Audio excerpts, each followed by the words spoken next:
قرآن زندگی ہے، دستور بندگی ہے، ایمان کی تازگی ہے، یہ دل کی روشنی ہے۔ اعوذ باللہ من الشیطان الرجیم، بسم اللہ الرحمن الرحیم۔ ہدایت ٹی وی اسلام آباد اسٹوڈیو سے میں ہوں آپ کی میزبان رضا بطول۔ السلام علیکم ورحمۃ اللہ وبرکاتہ۔ پروگرام ماہ سیام بہار قرآن میں اپنے تمام دیکھنے والے ناظرین کو خوش آمدید کہتی ہوں، اور انشاءاللہ امید کرتی ہوں کہ آپ جہاں پر بھی موجود ہیں پروردگار عالم آپ کو اپنے حفظ و امان میں رکھے۔ جی ناظرین، ماہ مبارک رمضان وہ مہینہ کہ جو خدا کے احسان کے راستوں میں سے ایک ایسا راستہ ہے کہ جس کے بارے میں امام سجاد علیہ السلام بہت خوبصورت انداز میں ارشاد فرماتے ہیں کہ تمام تر تعریفیں ہیں اس ذات پروردگار کے لیے کہ جس نے اپنے احسان کے راستوں میں سے ایک راستہ ماہ مبارک رمضان کو قرار دیا۔ اور واقعاً یہ رب کا ہم پر احسان ہے کہ رب ذوالجلال نے اپنے گزرتے ہوئے مہینوں، گزرتے ہوئے لمحات میں کچھ ایسی ساعتیں، کچھ ایسے موقع اور کچھ ایسے ایام ہمارے لیے اتنے خاص کر دیے ہیں کہ جس میں انسان من عرف نفسہ فقد عرف ربہ، کہ اپنے نفس کو بھی پہچان سکتا ہے اور اس سے اپنے خدا کی معرفت کو بھی حاصل کر سکتا ہے۔ اور وہ بہترین وقت، وہ بہترین اوقات اور بہترین مہینہ جو ہے وہ ماہ مبارک رمضان ہے، اور ایک ایسا مہینہ کہ جس میں ہم قرآن کی بہاروں کو سمیٹتے ہیں اور کوشش کرتے ہیں کہ قرآن سے متمسک ہو جائیں، قرآن سے جڑ جائیں، اور ساتھ ساتھ جان سکیں کہ یہ قرآن ہمارے بارے میں کن احکامات کو بیان کر رہا ہے۔ جیسا کہ سب ناظرین جانتے ہیں، میں نے پچھلے گزشتہ اپنی ابحاث میں ذکر کیا کہ ہمارا ٹاپک تھا انفاق فی سبیل اللہ، ایک وہ ٹاپک کہ جس پر گفتگو کرنے کی اور جس پر ہمیں توجہ دینے کی ضرورت ہے کہ انفاق کا دائرہ کہ جس کو ہم نے اتنا محدود کر رکھا ہے اس کا دائرہ کتنا وسیع ہے، اور اس میں کون کون سے پہلو ہیں، جس پر آغا صاحب نے بہت خوبصورت انداز میں اشارہ بھی کیا، اور آج پھر ہمارے اسٹوڈیو میں موجود ہیں اور انہوں نے ہمارے اسٹوڈیو کو رونق بخشی ہے، ان کو بھی خوش آمدید کہتے ہیں۔ السلام علیکم۔ وعلیکم السلام ورحمۃ اللہ وبرکاتہ۔ بہت شکریہ، بہت شکریہ آغا صاحب۔ آغا محمد اعجاز نگری صاحب کو بہت ہی خوش آمدید کہیں گے اسٹوڈیو میں، اور ان کی لیے خداوند متعال کی بارگاہ میں دعا گو بھی ہیں کہ اتنا خوبصورت علم، اتنا خوبصورت معرفت بھرے پہلوؤں سے ہمیں انہوں نے روشناس کروایا، انفاق فی سبیل اللہ کے بارے میں بیان کیا، اور سورہ آل عمران کی آیت نمبر 92 پر روشنی ڈالی کہ وہ آیت کہ جس میں اللہ رب العزت کہہ رہا ہے کہ تم انفاق کرو، لوگوں میں بانٹو اپنے اس مال کو کہ جو پاک و پاکیزہ اور طاہر ہے، اور مما یحبون کہ جس کو تم پسند کرتے ہو، اس چیز کو دو کہ جس کو تم اپنے لیے چنتے ہو، جس کے لیے تم اپنے لیے اس چیز کا انتخاب کرتے ہو۔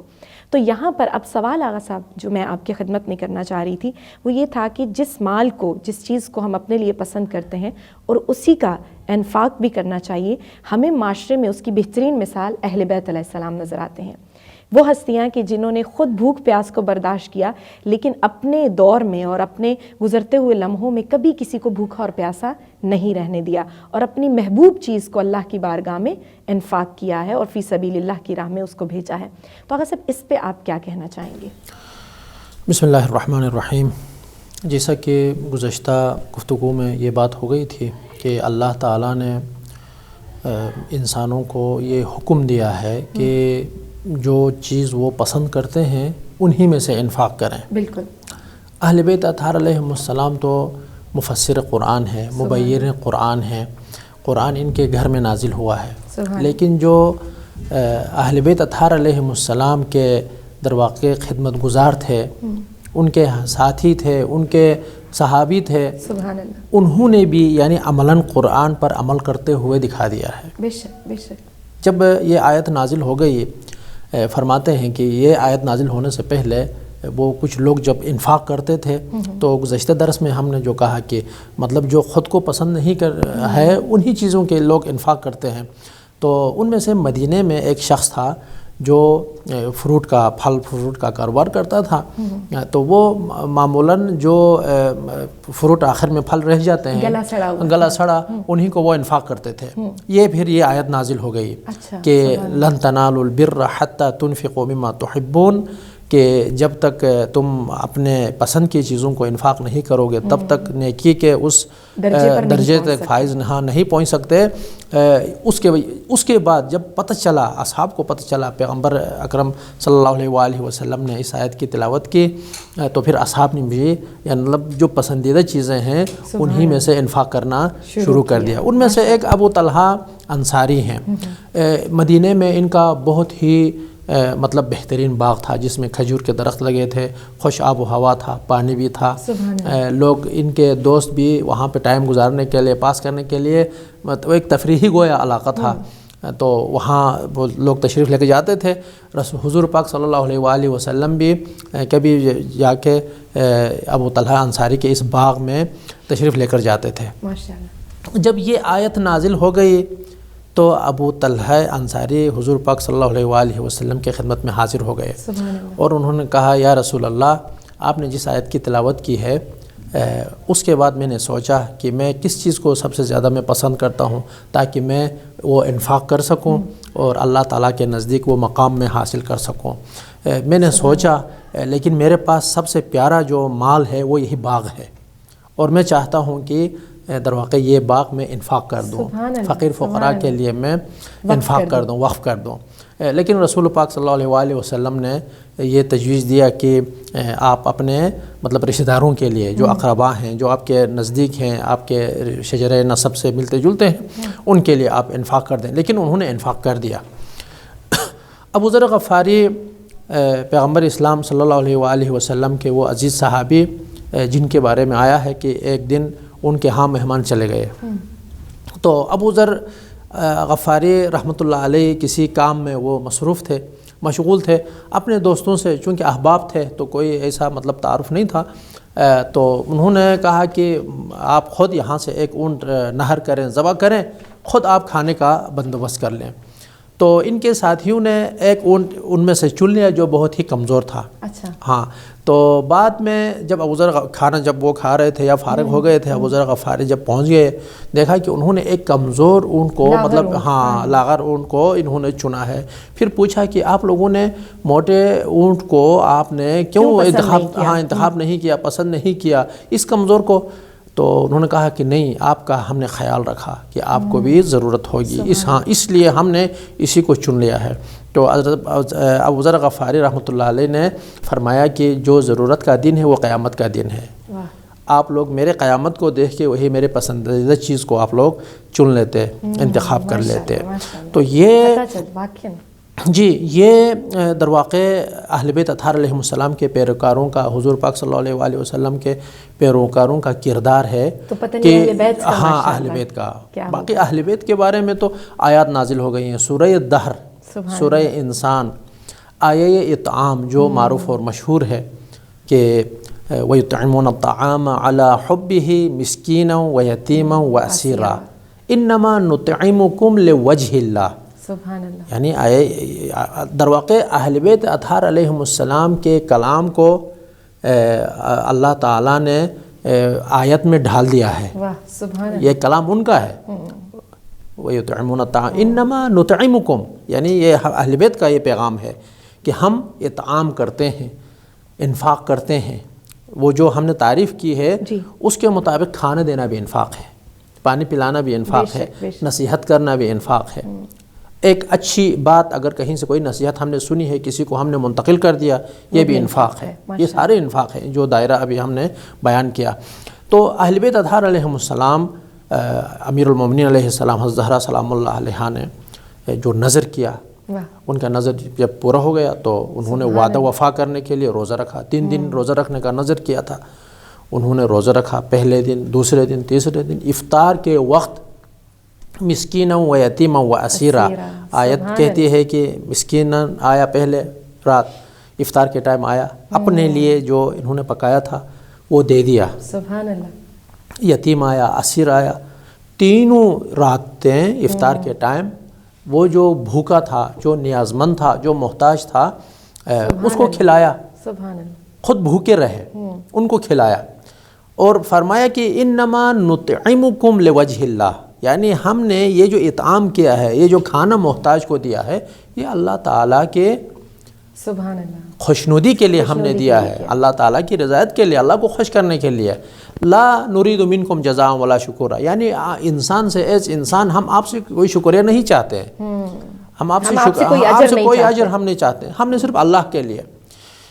یہاں پر جس آیہ شریفہ میں فرمایا، آپ نے بھی اشارہ کیا کہ اللہ تعالیٰ نے فرمایا لن تنالوا البر حتی تنفقوا مما تحبون، یعنی جس کو چاہتے ہو، اس آئے اطعام میں فرما رہا ہے کہ وَيُطْعِمُونَ الطَّعَامَ عَلَى حُبِّهِ، یعنی خود چاہتے ہوئے، خود کو ضرورت ہوتے ہوئے، اس کے باوجود انہوں نے کیا کیا؟ دوسرے کو انفاق کر دیا.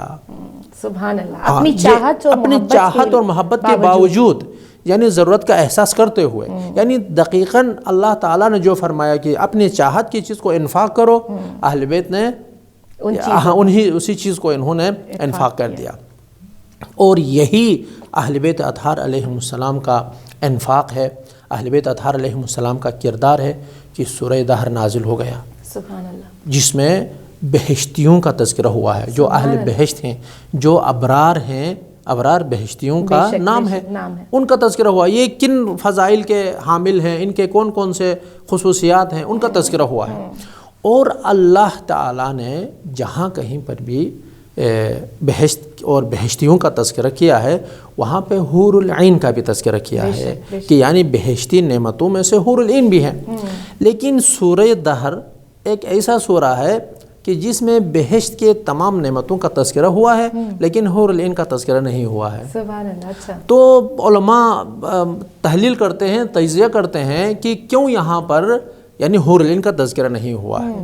تو مفسر، بزرگ مفسر اہل سنت مرحوم آلوسی صاحب تفسیر روح المعانی، وہ لکھتے ہیں کہ یعنی اہل بیت اطہار علیہم السلام کی جو شخصیت ہے، ان کا جو مقام ہے وہ اتنا عظیم ہے. بالخصوص حضرت زہرا سلام اللہ علیہا کا جو مقام ہے وہ اتنا عظیم ہے کہ اللہ تعالیٰ نے بہشتی نعمتوں کا تذکرہ کیا، لیکن حضرت زہرا سلام اللہ علیہا کا جو مقام تھا، ان کے مقام کو محفوظ رکھتے ہوئے حور العین کا تذکرہ نہیں کیا کہ بالاتر نہ ہو جائے یہاں پر. یہ روح المعانی کے مفسر کی رائے ہے کہ اہل بیت اطہار علیہم السلام نے اس طرح ان آیات پر انفاق کیا ہے. جہاں پر علم کی ضرورت تھی وہاں پر علم نشر کیا، جہاں پر نصیحت کی ضرورت تھی وہاں پہ نصیحت کی ہے، جہاں پر ثقافت کا مسئلہ تھا، لوگوں کے آداب اور رسوم، لوگ زندہ بگور کرتے تھے.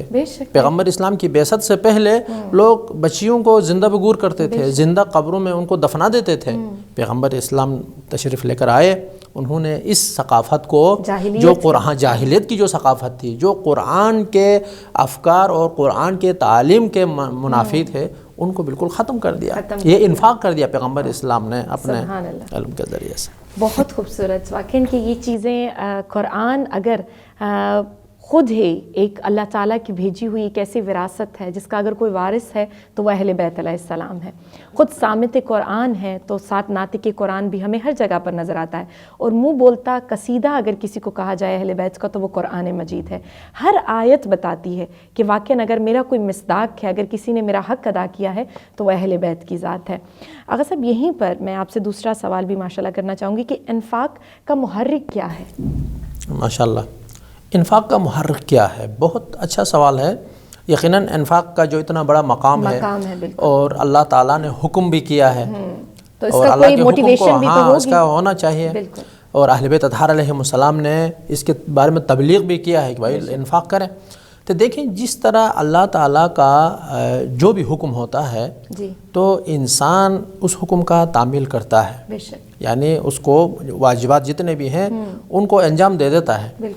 لیکن کس نیت سے انسان در واقع اس حکم کے اوپر عمل کرتا ہے؟ ہمارے پاس 2-3 تقریباً ہیں وہ آپشنز ہیں. انسان کبھی کبھار حکم کو تعمیل کرتا ہے خوف کی وجہ سے. ماشاءاللہ. اچھا، اگر میں حکم کی تعمیل نہ کروں تو خوف ہوتا ہے کہ شاید وہ روایت میں خود ابھی انفاق ایک عبادت ہے. یعنی جس چیز کو اللہ چاہتا ہے اور انسان انجام دیتا ہے اس کو، تو وہ اللہ تعالیٰ کی عبادت کی ہے اس نے. وہ نماز، روزہ، اس سے ہٹ کر کوئی گفتگو جس کو اللہ چاہتا ہے کہ ہم آپس میں بولیں، عبادت میں شمار ہوتا ہے. اگر کوئی ہم نصیحت کرتے ہیں اور جو تعریف ہم نے کی ہے اسی کے تناظر میں آپ بہت ساری چیزوں کو شامل کر سکتے ہیں عبادت. اب لوگ عبادت کیوں بجا لاتے ہیں، کیوں عبادت کرتے ہیں؟ روایت ہے پیغمبر اکرم صلی اللہ علیہ وسلم سے بھی منقول ہے، امیر المومنین علیہ السلام سے بھی منقول ہے کہ فرماتے ہیں کہ قوم عبد اللہ سبحانہ و تعالی خوفاً، یعنی بعض لوگ بعض قوم ہیں وہ عبادت کرتے ہیں خوفاً، خدا کے خوف سے، فہی عبادت العبید، یہ بندوں اور غلاموں کی عبادت ہے، یہ بندوں کے غلاموں کی عبادت ہے۔ کیوں؟ غلام کی خصوصیت یہ ہے کہ وہ ڈرتا ہے اپنے آقا سے ڈرتا ہے، آقا سے ڈرتا ہے، اور جو بھی کام انجام دیتا ہے اسی خوف سے وہ کام انجام دیتا ہے کہ میرا آقا کہیں مجھے نافرمانی نہ ہو جائے، وہ خوف ہے۔ روایت کا اگلا جملہ یہ ہے کہ قوم عبد اللہ سبحانہ و تعالی طمعا، لالچ کی وجہ سے، مطلب یہی بندہ، یہی غلام ہو سکتا ہے لالچ کی وجہ سے کرے، خوف نہ ہو اس میں، لیکن یہ لالچ ہو کہ میں اپنے آقا کی بات وہ کی تعمیل میں کروں، کیوں؟ اس لیے کہ وہ مجھے اچھے کپڑے دے، اچھا کھانا دے، مجھے نہ مارے، مجھے نہ ڈانٹے، میرا خیال رکھے، یہ طمع اور یہ لالچ ہے۔ فہی عبادت التجار، وہ تاجروں کی عبادت ہے۔ البتہ تاجر سے مراد وہ جو ہمارے تاجر ہیں ان کی عبادت، ہو سکتا ہے وہ تاجر لیکن اس کی عبادت تاجروں کی عبادت سے بہتر عبادت ہو سکتا ہے اس کی عبادت غلاموں کی عبادت ہو سکتا ہے ان کی عبادت یا نیت پر منحصر ہے، مبنی ہے، ہاں اعمال بالنیات انما الاعمال بالنیات، تو ہو سکتا ہے کوئی تاجر مطلب وہ غلاموں کی عبادت کرے، ہو سکتا ہے کوئی غلام تاجروں کی عبادت کرے، لیکن تاجروں کا کام کیا ہے؟ تاجر کہتے ہیں کہ پیسہ دو مال لو، یا مال لو پیسہ دو، ایسا ہے۔ یہاں پر حضور پاک ہاں یہ لے رہے ہیں، تو یعنی اللہ تعالیٰ نے چونکہ فرمایا ہے کہ تم انفاق کرو تاکہ میں تمہیں انعام دوں گا، میں اجر دوں گا، میں بہشت دوں گا، فلان دوں گا، تو اسی طمع میں لوگ ہاں اسی لالچ میں وہ عبادت کرتے ہیں، وہ انفاق کرتے ہیں، وہ جنت کے لالچ میں۔ قوم عبد اللہ سبحانہ و تعالی حباً، بعض لوگ ایسے ہیں کہ وہ حباً، بعض روایات میں آیا ہے حرن، یعنی حباً یعنی چونکہ خدا کو یہ پسند ہے، کیونکہ لائق عبادت ہے، ہاں یہ لائق عبادت ہے، خدا کو یہ پسند ہے، اس لیے یہ لوگ انفاق کرتے ہیں، یہ لوگ عبادت کرتے ہیں، یہ اللہ کے احکام کی تعمیل کرتے ہیں۔ فہی عبادت الاحرار، فہی تلک احسن العبادہ یا افضل العبادہ، اور یہ احرار اور آزاد لوگوں کی، ادھر غلام کہا تھا اوپر، ہاں یہ آزاد، ہاں یہ بادشاہوں کی عبادت ہے اور یہ بہترین عبادت ہے۔ تو جب اہل بیت کی نگاہ کو ہم دیکھتے ہیں کہ اہل بیت نے جو انفاق کیا ہے، اہل بیت نے جو عبادت کی ہے، اگر ان کے کا جو محرک ہے وہ اگر ہم دیکھیں سبحان اللہ، تو یہ احرار اور اللہ کی خوشنودی کی، اللہ بے شک ہمیں جہنم میں بھیج دے، لیکن چونکہ خدا کو یہ پسند ہے یہ کام ہم نے کرنا ہے۔ تو یہاں پر اسی لیے امیر المومنین علیہ السلام نے فرمایا الہی ما عبدتک من خوف نارک، تمہارے مطلب جہنم کے آگ کے خوف سے میں نے تیری عبادت نہیں کی ہے، یعنی یا جنت کے لالچ میں عبادت نہیں کی ہے، بل وجدتک اہلا للعبادہ فوجدتک، میں نے لائق عبادت دیکھا اسی لیے میں نے تیری عبادت کی ہے۔ تو جب انسان معاشرے میں اس چیز کو تشخیص دیتا ہے تو اس کو کام انجام دینا چاہیے۔ اب کوئی اس کو سوال، اب بعض لوگ کہتے ہیں کہ ہم انفاق کریں گے، تو اس کا رویہ صحیح نہیں ہے، میں انفاق نہیں کرتا، کیونکہ جب میں اس کو دیتا ہوں وہ احسان فراموش ہے۔ بھئی ہم نے جو اپنی ذمہ داری جو ہماری ہے، اللہ تعالیٰ نے جو مطلب ہمارے اوپر جو فرائض اللہ تعالیٰ نے فرض کیا ہے اس کو ہم نے دیکھنا ہے، وہ ہمیں گالی دے، وہ ہمیں شاباش دے، کوئی ہم سے خوش ہو، کوئی ہم مطلب برا بلا کہے، لیکن جو فرض و فریضہ اللہ تعالیٰ نے ہمیں دیا اس کو نبھانا ہے، باقی وہ جانے اور وہ اپنا پروردگار۔ تو یہاں پر محرک کیا ہے؟ یہاں پہ انفاق کرنے سے دو زاویے ہمارے سامنے آتے ہیں۔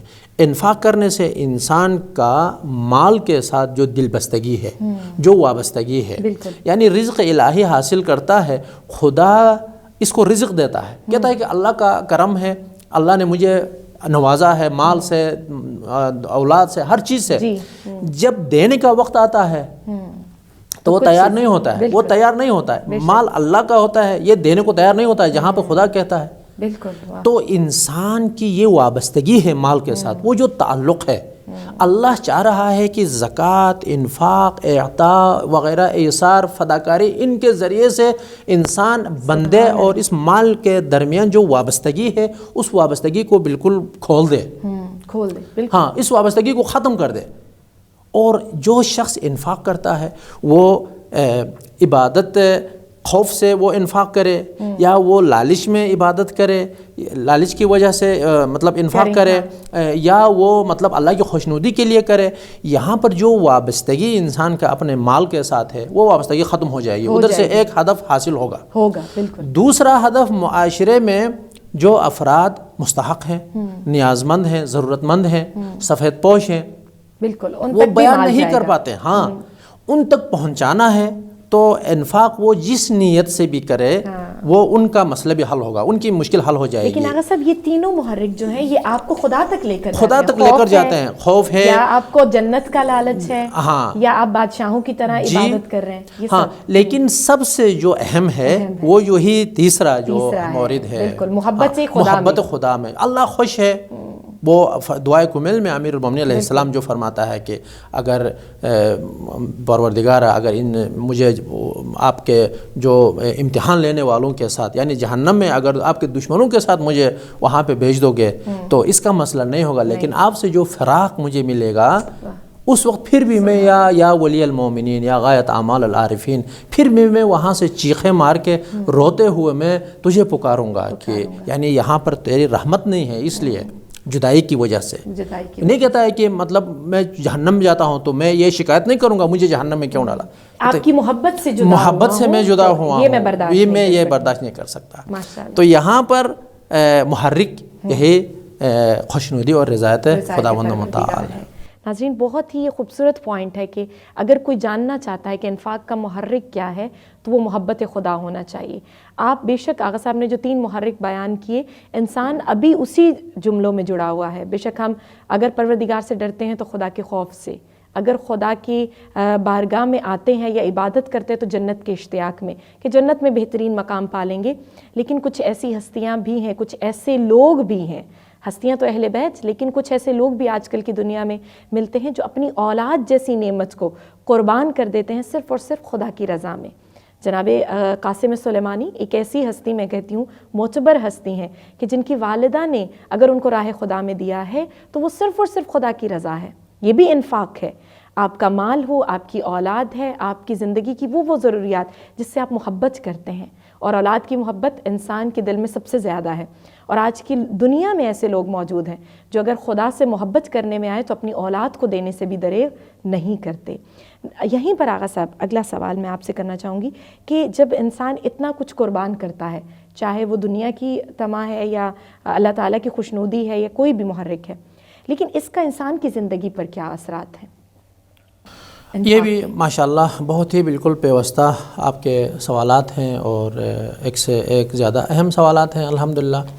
اور یہاں پر انسان کی جو زندگی ہے اس پر جو اثرات اور اس کے جو آثار اور برکات ہم کہیں انفاق کے، سب سے پہلا اثر یہی ہے کہ انسان کا جو مال ہے وہ کئی گنا اضافہ ہوتا ہے. سبحان اللہ. گزشتہ پروگرام میں بھی آپ نے جس آیہ شریفہ کہ جی اللہ تعالیٰ نے فرمایا کہ مثل الذین ينفقون اموالهم، مثال دیتے ہیں، یعنی اللہ تعالیٰ ہمیں سمجھانے کے لیے یہاں پر مثال دیتے ہیں کہ جو لوگ اپنے اموال کو انفاق کرتے ہیں یعنی مستحقین تک پہنچا دیتے ہیں، اس وابستگی اور دل بستگی کو ختم کر کے راہ خدا میں جب مال وہ دیتے ہیں، کمثل حبۃ انبتت، اس ایک گندم کے ایک دانے کی طرح ہے کہ انبتت 7 سنابل، اس سے 7 بالیاں، یعنی ایک دانہ سے 7 بالیاں نکلتی ہیں. بالکل. اور ہر بالی میں 100 فی کل سنبلۃ 100 حبہ، 100 یعنی ایک دانہ میں 7 اس کے بالیاں، اور ہر بالی میں 100، تو ایک کے مقابلے میں 700. واہ سبحان اللہ. ایک کے مقابلے یعنی آپ ایک انفاق کریں گے تو اللہ تعالیٰ 700 آپ کو عطا کرتا ہے. بالکل. تو ریٹرن میں دگنا ہو گیا، دگنا سے بھی 100 گنا ہو گیا. یعنی ایک دانہ کے مقابلے میں آپ جب فصل کو آخر میں حاصل کریں گے تو وہ آپ کو ایک دانہ کے مقابلے میں 700 مل جاتا ہے، بالکل، سبحان تو 700 برابر۔ تو بس انسان جو انفاق، یہ وعدہ ہے اللہ تعالیٰ انہ لا یخلف المیعاد، اللہ تعالیٰ جو وعدہ کرتا ہے وہ کبھی بھی مخالفت نہیں کرتا۔ تو بس 700 برابر انسان کو در واقع مل جاتا ہے، ملتا ہے۔ فقیر اور مسکین اور اسیر و یتیم کی اس میں دعا شامل ہے، اللہ کو خوش کیا ہے۔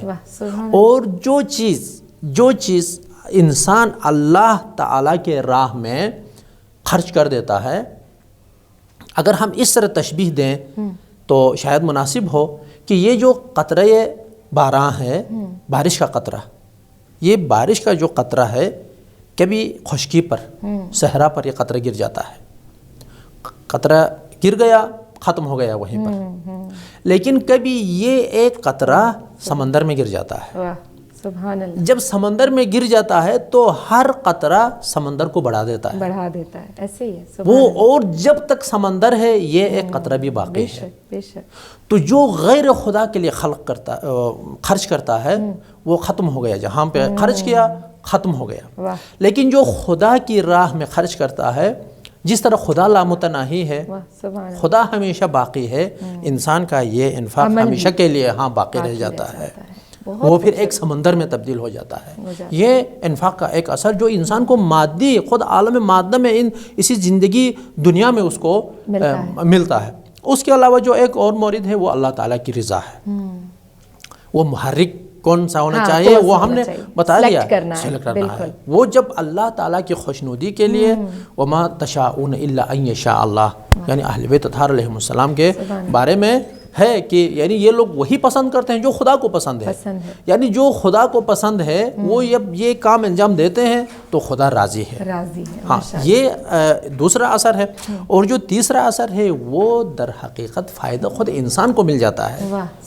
اب اگر یہ 700 گنا مال اگر بڑھ جاتا ہے تو وہ فائدہ کس کو ہے؟ انسان کو ہی ہے، انسان کے مال میں اضافہ ہو گیا۔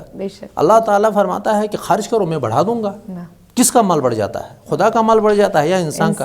انسان کا مال بڑھ جاتا ہے۔ تو یہ بھی خود انسان کی طرف، وما تنفقوا من خیر فلانفسکم، جو آپ انفاق کریں گے وہ تمہارے لیے، نفسوں کے لیے، نہ تمہارے لیے، اپنے لیے اس کا فائدہ ہے۔ اور ایک اور جو آیہ شریفہ ہے، وما تنفقوا من خیر یوفى الیکم، یعنی وہ پلٹایا جاتا ہے۔ سبحان اللہ، جو خرچ کرتے ہیں وہ پلٹایا جاتا ہے، یعنی اللہ تعالیٰ نے یہ وعدہ کیا ہے، جب وعدہ کرتا ہے اللہ تعالیٰ اس پر پھر وفا بھی کرتا ہے، وعدہ وفا۔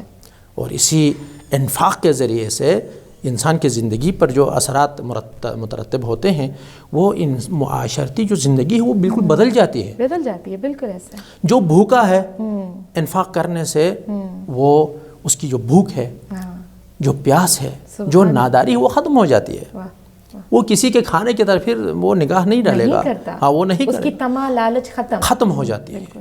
اور اللہ کا بندہ ہے، وہ جیسا بھی ہو، وہ مسلمان ہو، وہ کافر، جو بھی ہو، بندے خدا ہے۔ اور بندے خدا کو جب یہ مطلب مل جاتا ہے مال، تو اس کی زندگی میں تبدیلی آ جاتی ہے، اور معاشرے میں جو طبقاتی فاصلہ ہمیں نظر آ رہا ہے وہ ختم ہو جاتا ہے۔ سبحان اللہ۔ ناظرین، یہ وہ پوائنٹس ہیں کہ جن سے ہم بالکل آشنا نہیں تھے، اور بہت شکر گزار ہوں کہ آغا صاحب نے اتنے خوبصورت انداز میں اس چیز کی وضاحت کی۔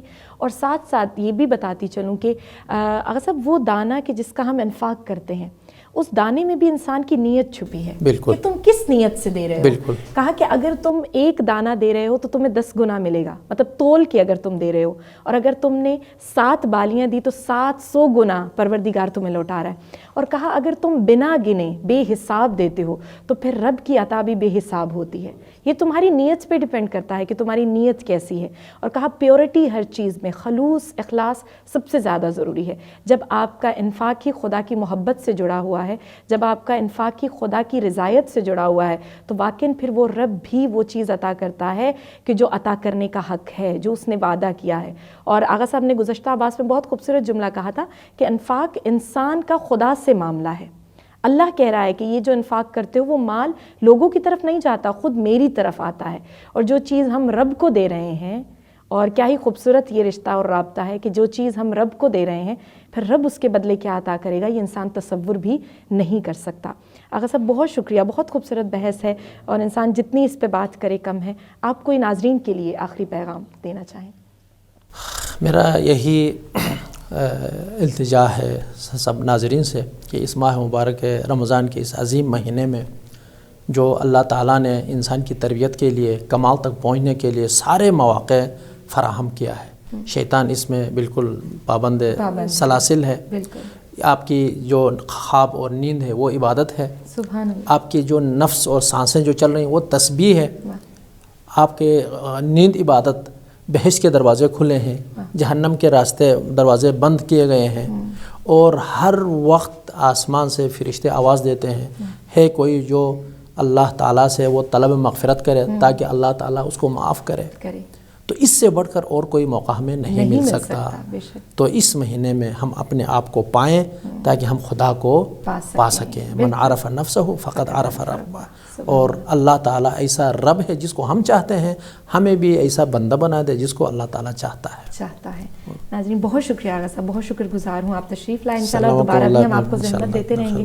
ناظرین یہیں پر وقت ہوا جاتا ہے اپنے پروگرام کے اختتام کا، انشاءاللہ ایک دفعہ دوبارہ آپ کی خدمت میں حاضر ہوں گے ایک نئے عنوان کے ساتھ۔ تب تک کے لیے آپ کی خدمت سے اجازت چاہتی ہوں۔ السلام علیکم ورحمۃ اللہ وبرکاتہ۔ قرآن زندگی ہے، دستور بندگی ہے، ایمان کی تازگی ہے، یہ دل کی روشنی ہے۔ قرآن